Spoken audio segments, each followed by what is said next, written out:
Star Wars Rebels, Trials of the Darksaber. Then Rao and Kanan convince Sabine to undergo training so she can use the Darksaber to liberate her people from the Empire.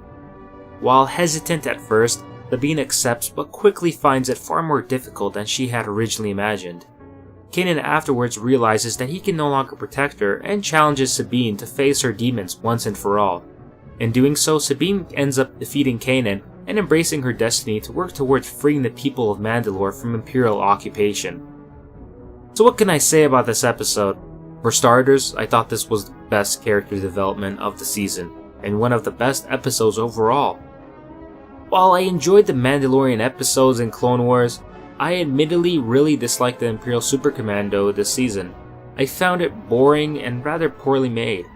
I started to think that Rebels just wouldn't get any good Mandalorian episodes after seeing that. Fortunately, this episode blew me and my expectations away. What a great comeback. Now for the positives of this episode. First and foremost, the music in this episode was amazing. It had a completely new soundtrack which sounded similar to a track in something like Red Dead Redemption. It had a very western tone to it with elements of Eastern music. It gave certain scenes so much more emotion. The character development for Sabine was also very much needed. It really showed the deep struggle and turmoil she held for her family back on Mandalore, who consider her now a traitor. Kanan was also great in this episode as well. Seems that ever since he got blind, he's become that much more of an interesting character. Not only is he a teacher for Ezra, but now for Sabine as well. He's continually growing as a character, and that's always great to see.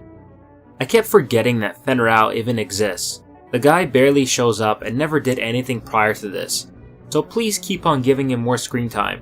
There's a lot of potential in this character that can make him so much more important in future events, such as playing a large role in helping Sabine liberate Mandalore. He's too good only to be a one-note character.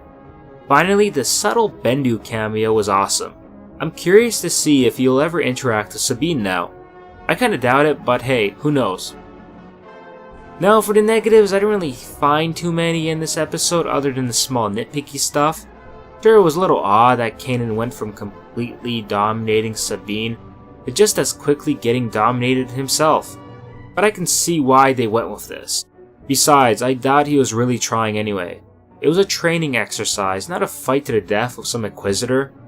Overall, an emotional and creative episode. It is one of those rare Rebels episodes that didn't deal with some mission or big important plot, and yet it didn't bore me at all.